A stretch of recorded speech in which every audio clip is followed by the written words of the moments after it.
MLA Kaushik రెడ్డిని పోలీసులు judge ఎదుట హాజరుపరిచారు. కరీంనగర్ రెండో అదనపు జ్యుడిషియల్ మ్యాజిస్ట్రేట్ ముందు హాజరుపరిచారు.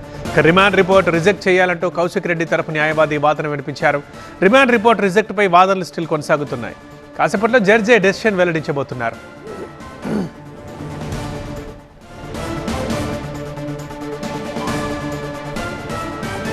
అయితే కోర్టుకి తీసుకెళ్లే క్రమంలో కౌశిక్ రెడ్డి మాట్లాడారు. తనను అన్యాయంగా అరెస్టు చేశారంటూ ఆరోపించారు. పార్టీ మారిన ఎమ్మెల్యేను నిలదీస్తే తనపై కేసు పెట్టి అరెస్ట్ చేశారంటూ మండిపడ్డారు. ప్రభుత్వం ఇచ్చిన 6 గ్యారంటీలపై ప్రశ్నిస్తూనే ఉంటామన్నారు కౌశిక్. పండుగ రోజు అరెస్టు చేసి ఇంట్లో లేకుండా చేశారని ఆవేదన వ్యక్తం చేశారు ఎమ్మెల్యే. అన్యాయమైన కేసులు పెడితే భయపడే ప్రసక్తి లేదు. రేవంత్ రెడ్డి గారు ఇచ్చిన 6 గ్యారంటీలను ప్రశ్నిస్తూనే ఉంటాం. ఎటు పరిస్థితిలో భయపడేదే లేదు, ప్రశ్నిస్తూనే ఉంటాం. మీరు ఒక్కసారి ఆలోచన చేయండి. ఇలా అమ్ముడు పోయిన ఎమ్మెల్యేని అని అడిగితే కూడా ఇలా తీసుకొచ్చి అరెస్ట్ చేస్తారంటే ఎంత బాధాకరమో ఇది ఆలోచన చేయండి. ఇలా పండుగ పూట ఇలా అరెస్ట్ చేసి ఇంట లేకుండా చేయడం ఎంత అన్యాయమైన కేసులు పెడితే భయపడే ప్రసక్తి లేదు. రేవంత్ రెడ్డి గారు ఇచ్చిన 6 గ్యారంటీలను ప్రశ్నిస్తూనే ఉంటాం. ఎటు పరిస్థితిలో భయపడేదే లేదు, ప్రశ్నిస్తూనే ఉంటాం. మీరు ఒక్కసారి ఆలోచన చేయండి. ఇలా అమ్ముడు పోయిన ఎమ్మెల్యేని అని అడిగితే కూడా ఇలా తీసుకొచ్చి అరెస్ట్ చేస్తారంటే ఎంత బాధాకరమో ఇది ఆలోచన చేయండి. ఇలా పండుగ పూట ఇలా అరెస్ట్ చేసి ఇంట లేకుండా చేయడం ఎంత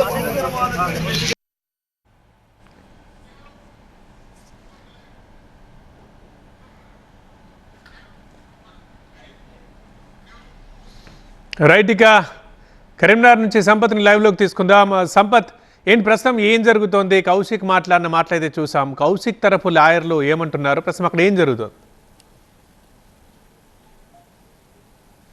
ఎమ్మెల్యే కౌశిక్ రెడ్డి బెయిల్ పైన సుమారుగా 50 నిమిషాల పాటు కూడా వాదోపవాదాలు కొనసాగుతున్నాయి. ముఖ్యంగా బీఆర్ఎస్ లీగల్ టీము బెయిల్ ఇప్పించేందుకు తీవ్రమైన ప్రయత్నం అయితే చేస్తుంది. అదేవిధంగా పబ్లిక్ ప్రాసిక్యూటర్ కూడా బెయిల్ రిజెక్ట్ చేయాలి అంటే గతంలో ఉన్న అన్ని కేసులను కూడా ప్రస్తావిస్తున్నారు. ఇది 10వ కేసును కూడా చెప్పే ప్రయత్నం అయితే చేస్తున్నారు. అంటే సుమారుగా 50 నిమిషాల పాటు కూడా జడ్జి ముందు కూడా వాదోపవాదాలు అయితే కొనసాగుతున్నాయి. ముఖ్యంగా ఇటు బీఆర్ఎస్ సంబంధించిన లీగల్ టీం గతంలో ఎక్కడైతే కేసులు జరిగాయో ఏ విధంగా బెయిల్ వచ్చే అవన్నీ జడ్జి ప్రస్తావిస్తున్నారు. అయితే ఇక్కడ అన్ని కూడా జస్ట్ ప్రజాస్వామ్యయుతంగా సమావేశం జరిగిన చిన్నపాటి గొడవను ఇక్కడ ప్రభుత్వం ఉద్దేశపూర్వకంగా ఇక్కడ కేసు నమోదు చేసి అరెస్ట్ చేసినట్టు కూడా బీఆర్ఎస్ లీగల్ టీం కూడా అక్కడ జడ్జి ముందు అయితే వాదోపవాదాలు వినిపిస్తుంది. అందుకు కౌంటర్ కూడా పబ్లిక్ ప్రాసిక్యూటర్ కూడా వాదనలు కూడా వినిపిస్తున్నారు. ఎందుకంటే మన హైదరాబాద్ జరిగిన బంజారా స్పేస్లో జరిగిన దాంట్లో కూడా కండిషన్ బెయిల్ వచ్చింది. అయినప్పటికీ అతని వ్యవహార శైలి మారలేదు. అతను ఒక నాయకులు లేక కాకుండా కూడా ఒక నేరస్తులుగా ప్రవర్తిస్తున్నాడు. కాబట్టి ఖచ్చితంగా అతనికి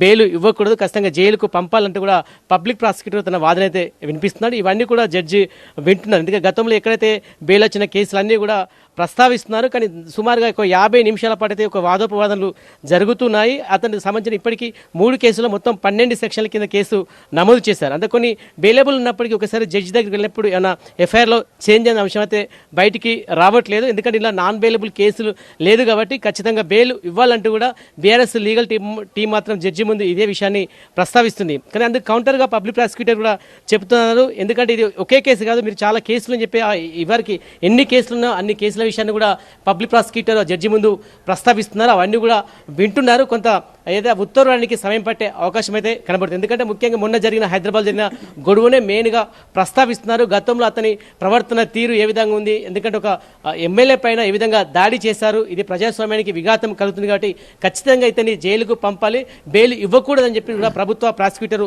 వాదిస్తున్నారు. అందుకు తగ్గట్టుగానే కూడా ఇక్కడ ముగ్గురు బీఆర్ఎస్ సంబంధించిన 3 టీం మెంబర్స్ కూడా వాదోపవాదాలు ఉంటారు. ఖచ్చితంగా ఎమ్మెల్యేకు బెయిల్ ఇవ్వాలంటూ కూడా బీఆర్ఎస్ టీం వాదిస్తుంది.